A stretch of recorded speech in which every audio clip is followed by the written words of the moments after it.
with my eyes.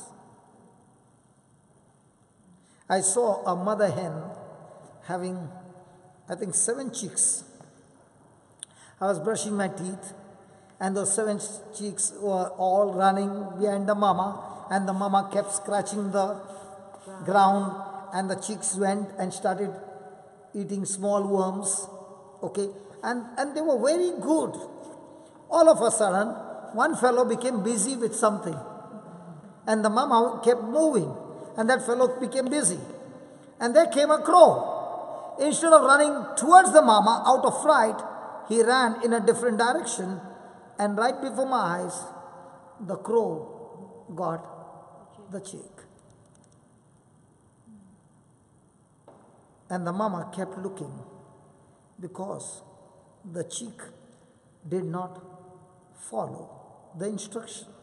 The chick did not stay close to the mama. After half an hour, I saw another crow pick up another chick. Do you know, every time you see a hen, grown-up hen, that grown-up hen is saying, I stuck to my mama, and that's why I got matured. All those who did not stick to their mama were all taken away by the crow. Is that right? Yes. That same chick, after it has become 3 or 4 months old, can the same crow take that chick now? No. An eagle can take, but not the crow. Hallelujah.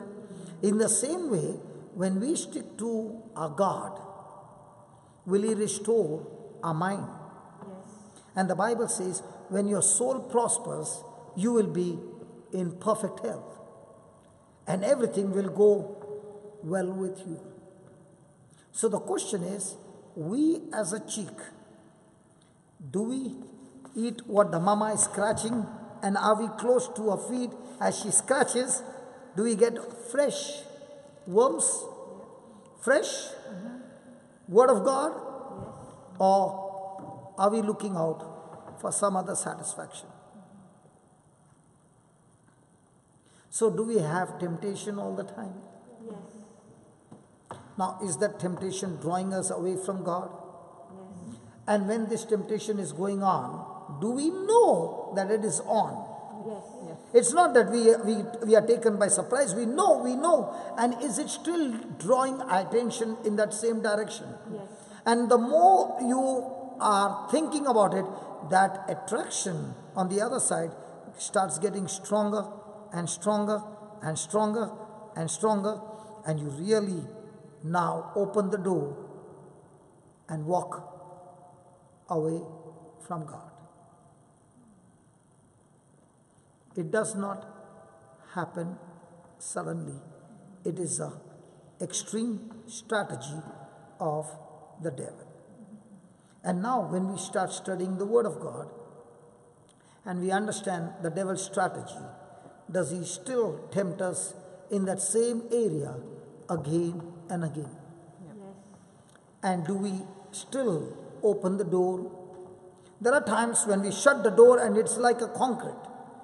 But when we are under pressure, do we open the door? Yes.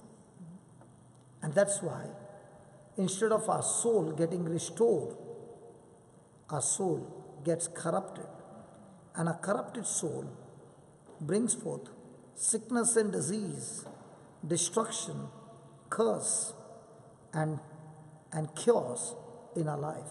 Because now we are no longer under the shepherd's direction, we are no longer under his leadership, but we are under the pleasure of sin. Praise God.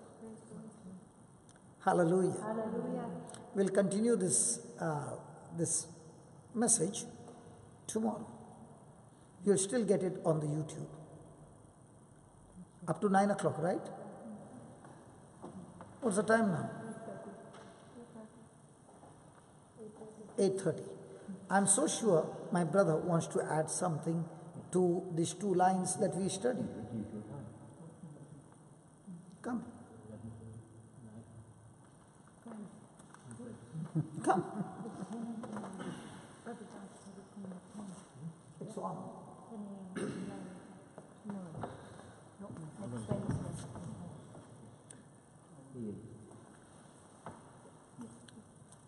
Yeah, we were talking about this concrete wall, which Brother Johnson said, right?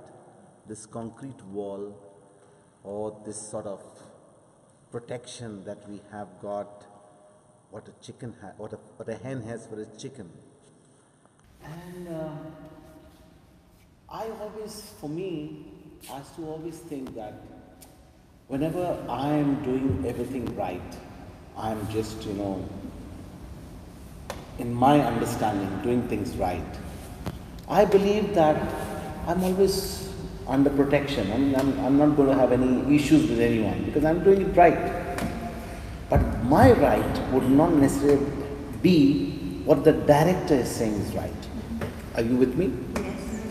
So many a times, each of us, in our own understanding, have got our own wall, our own concrete wall, or our own sense of protection, which we believe is what is giving us that protection, that so-called protection, giving us that so-called immunity, giving us that sort of a concrete wall of protection, or just like the hen. But if it's not according to the director's word, and it's not under the director's instructions, it's very easy for us, suddenly when that situation happens, just like building up or building a house without a proper foundation and it just collapses.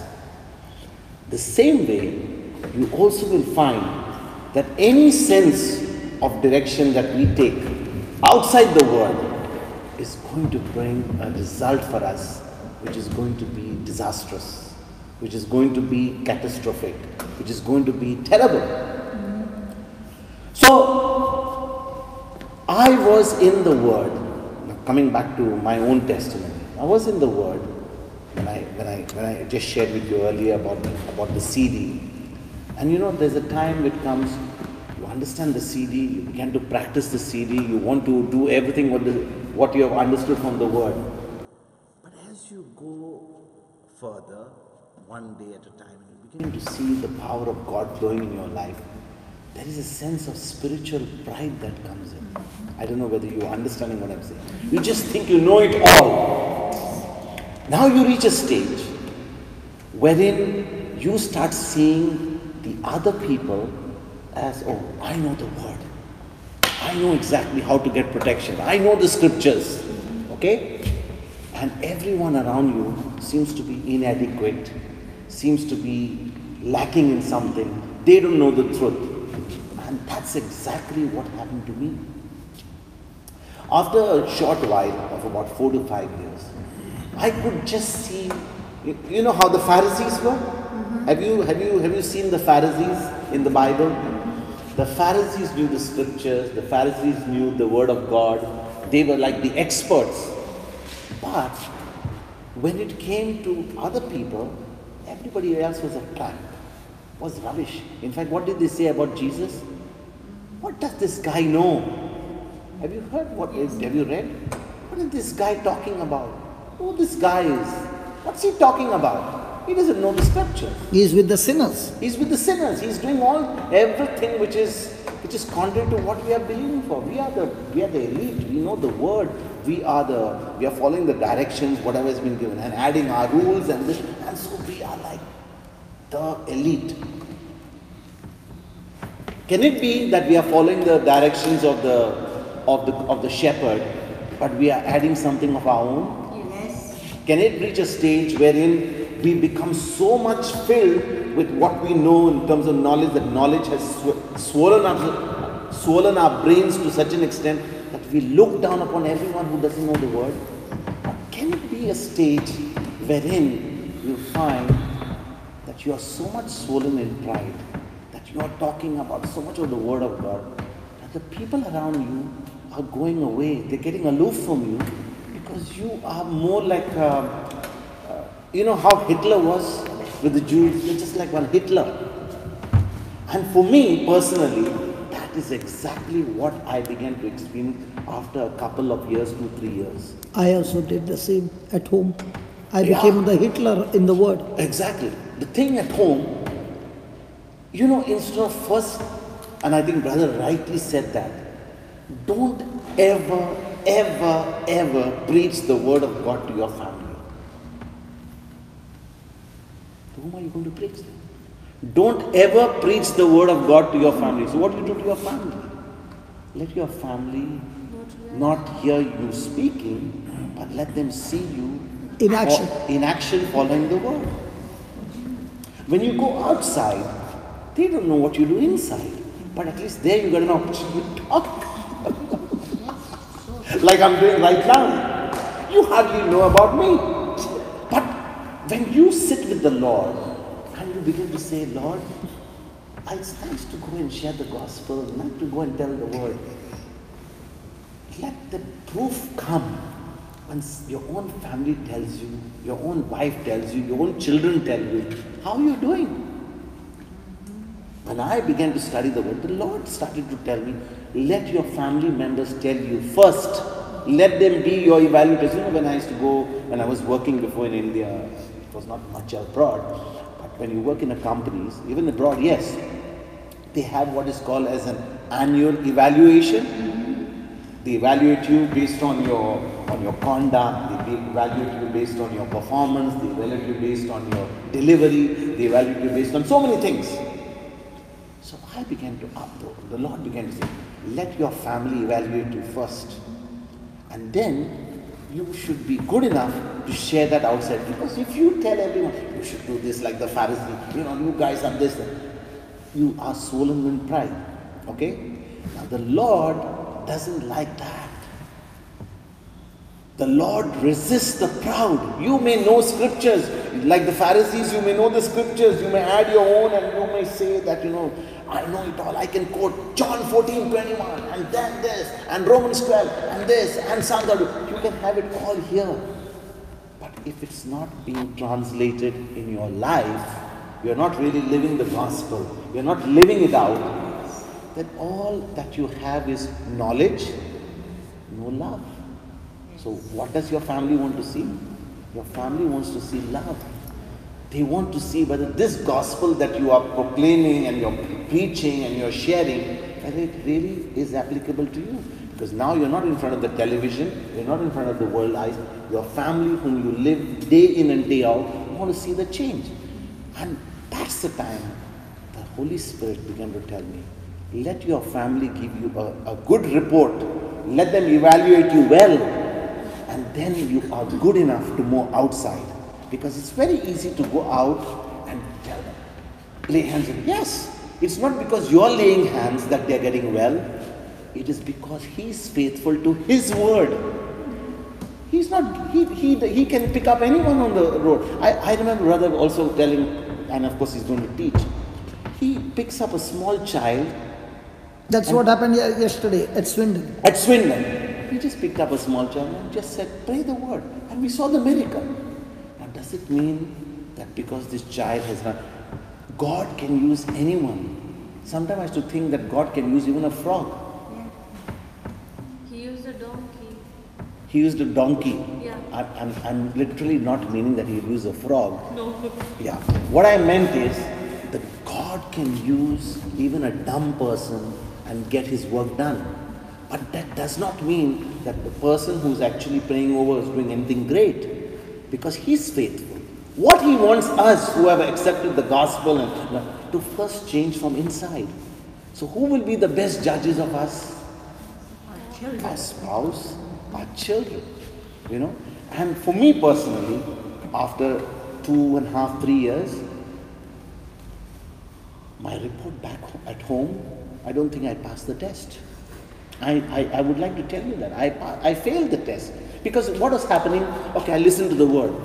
They come and tell me something. It seems like they don't even exist in the house. My family does not even exist. My wife tells me something, children tell me, Dad, You don't even listen. These are the comments you get from them, okay? Now you reach a stage where you're running around to the church, you're running around here, you're running around there. And what are you doing? You're trying to serve so that there will be a nice stall, food stall. There will be a nice, the lectors will be all sitting and putting their tie, will be waiting there like, have you put your shoes, have you polished your shoes, have you put your tie, has he ironed his shirt so he can go up there, has he combed his hair, have the ladies not put, short skirts, because this was part of the job. Because they are all going to be, and you have to watch it with the eye of a Pharisee. So all that you are doing is, instead of letting them change and letting them, lead by example, you're sitting down there because your job is to point fingers. And God does not like that. I failed the test at home, now I go out. You can imagine, when you fail the test at home, how can you go out and share the gospel? Can you imagine that? Could the Pharisees who failed the test, and surely they failed the test out inside, because Jesus said, you Pharisees are like tombs, whitewashed tombs, who are having all these bones which are inside, but are whitewashed tombs on the outside. So if you have a mindset which is like you're going to only point fingers at everyone and think you're righteous, you're self-righteous, do you think God wants that?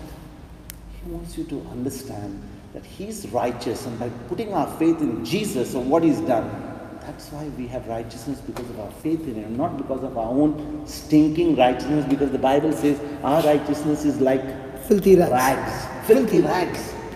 Right? So whatever we do. So as I began to reflect on that, 3 years, 4 years passed, and I shared with you a short while ago how the Lord had to actually, like the good shepherd that He is, had to cut the legs of this lamb. Because the first time was, this lamb was basically not in the word. Okay, now he gets the word. Now, because of the word, you get into spiritual pride. Okay? Instead of being a blessing to the kingdom, I am now in spiritual pride. And then immediately the good shepherd had to basically show me the way, wherein he had to show me what it means to be humble. And I remember when I was in Bahrain during this time, one of the priests in one of his homilies, which was exactly the time I felt he was preaching to me, or he was sharing it with somebody, and he says, no one knows humility until he is humbled. No one knows humility until he is humbled. And that went like a piercing to me, because at that time I was thinking to myself, Lord, I'm in the Word. Still it has not, still the lamb, the good shepherd hasn't cut my legs yet. He's waiting now to cut, because now my brain is working overtime and thinking, Lord, but you know what, I'm in the Word of God. I've been serving the parish and this and that, and I'm having my own reasons. And I'm in every group. I'm in every prayer group, and I'm serving you. I spend most of the time in the church. Yes. Even brother was reminding me during this time, you're being in the church, you're serving a lot of time in the church. So this should not happen to you. But is God interested in our service, or is He interested in me? In your heart. And that's where I realized why the good shepherd was trying to give my nest a good shake. Just like the eagle gives the nest a good shake to get the eaglets out.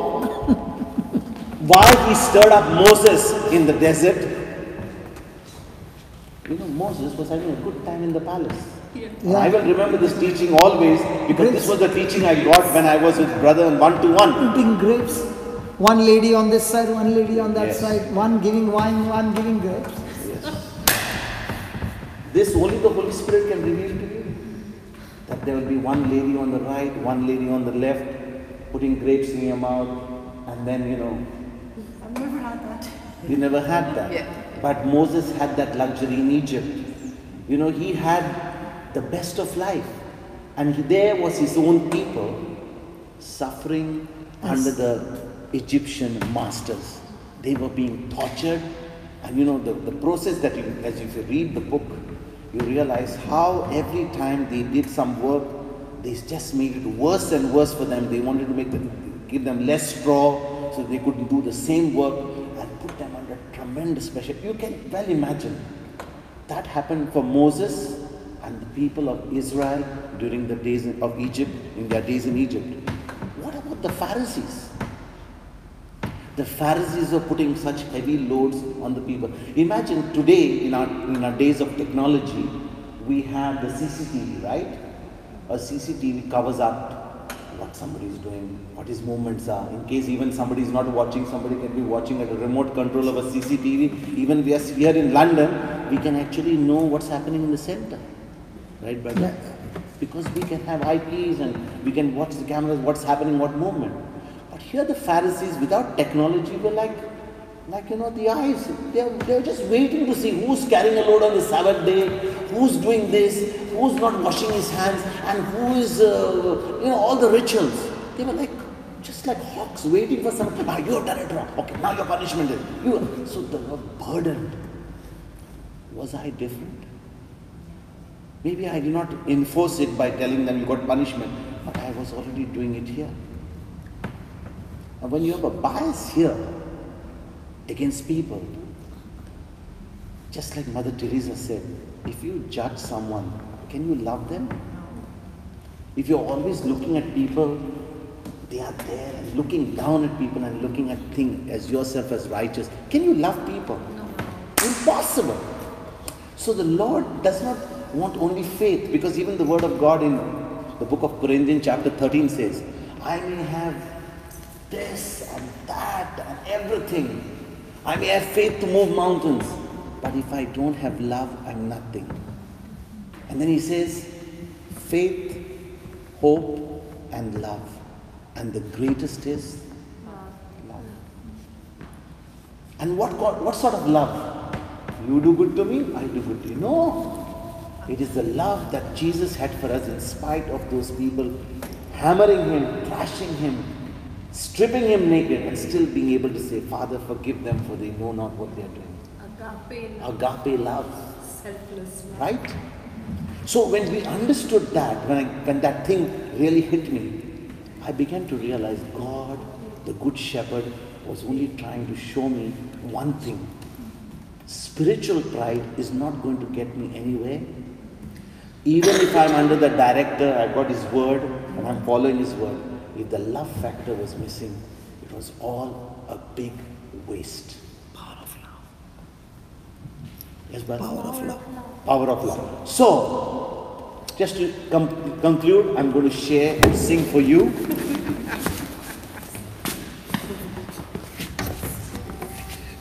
Can we all stand? Praise the Lord. Praise the Lord. Hallelujah. Hallelujah. Hallelujah. Hallelujah. Thank you, Jesus. Thank you, Jesus. Thank you, Jesus. Thank you, Jesus. Jesus.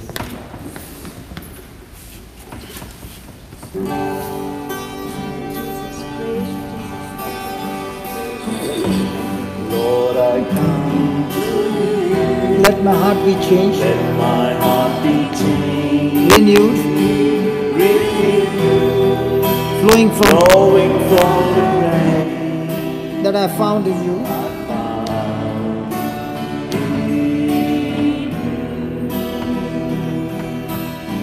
Lord, I come to you. Lord, I come to you. Let my heart be changed, Let my heart be changed. renewed, flowing from the grace Flowing from the rain that I found in you.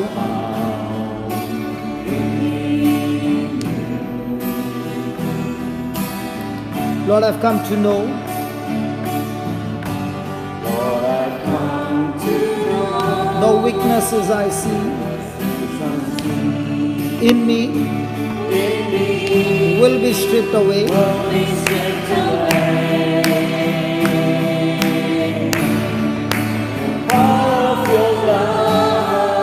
Lord, I've come to know the weaknesses I see in me. Lord, I come to The weaknesses in me will be stripped away.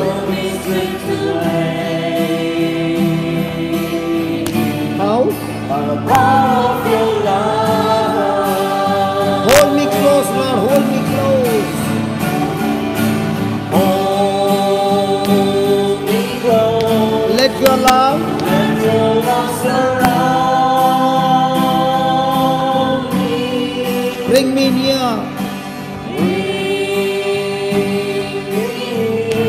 Draw me to your side. And as I wait,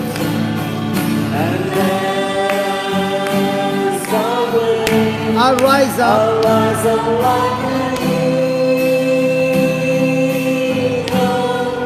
And I will soar with you. Your spirit leads me on. Come on, everybody, hold me close. Come on.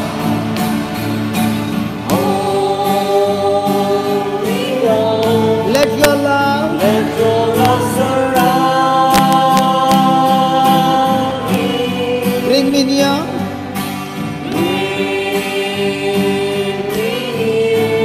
Draw me to your side.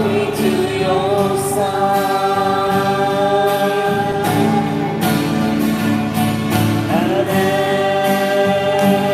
I wait, I'll rise up like an eagle. I will soar with you. Your spirit leads me on by the power of your love.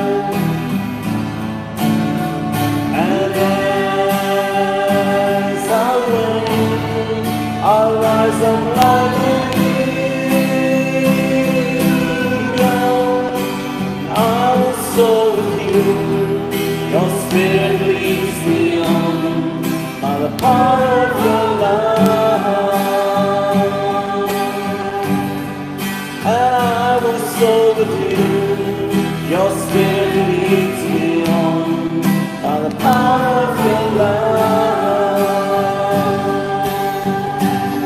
And I will soar with you. Your spirit leads me on by the power of your love. Lord, unveil my eyes. Let me see you face to face.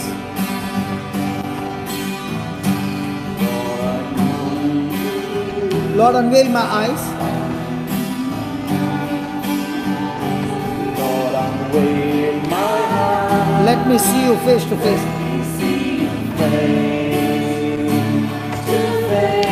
The knowledge of your love as you live in me. Lord, unveil my eyes. I want to see you face to face.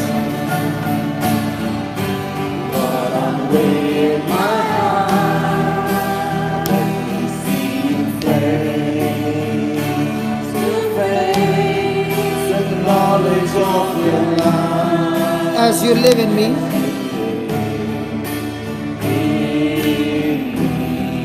Lord, renew my mind as your will unfolds in my life. My mind as your will unfold in my life, in living every day. How? So hold me close, Lord, hold me close. Hold me close, let your love surround me. Bring me in, draw me to your side. And as I wait, I'll rise up like an eagle, and I will soar with you. Your spirit leads me on by the power of your love.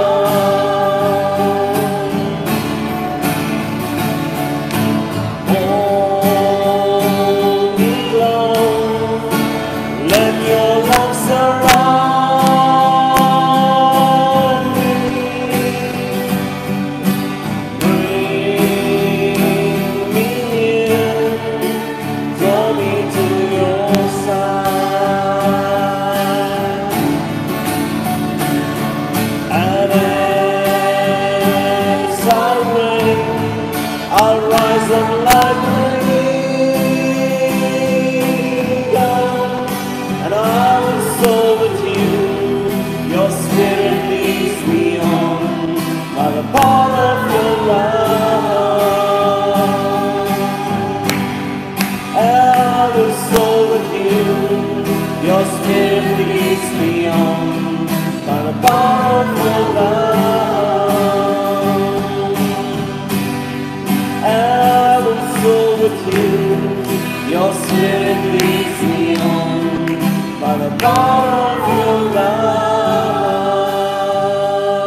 Jesus. Thank you, Lord. Thank you, Abba Father. Thank you, Holy Spirit. Thank you, Abba Father, for pouring your love into our hearts by the Holy Spirit. Thank you. Thank you for the power of your love. Thank you, Jesus. Thank you, Lord. Thank you, Jesus. Thank you, Lord. Thank you, Jesus. All glory to you, Jesus. All glory to your holy name. Glory to you. Lord, as we leave this place today, Lord, let this be our commitment. That, Lord, through your word, through the knowledge of your word, we can truly live this life, a victorious life, knowing, Lord, that you have won victory for us. That you have shown us through your own example. You have shown us by your unconditional love. That you have shown us, Lord, by the power of your Spirit, we can live the same life, the same victorious life, a life of victory, a life of love, a life of service, a life of dying to self, a life that is a blessing to others, which is our worship to you, Lord. Father, as we commit ourselves to your word, Lord, thank you for giving us your grace, because your word says grace and truth is multiplied to the knowledge of God and our Savior Jesus Christ. So this evening, as we leave this place, let this be our commitment to make your word, your living word, the number one authority, the number one priority in our life. And for this grace, and for already making it possible for us, for choosing us to bear fruit, we want to thank you and praise you, Father, in the glorious and wonderful, awesome name of Jesus. Amen. Amen. Amen. Amen.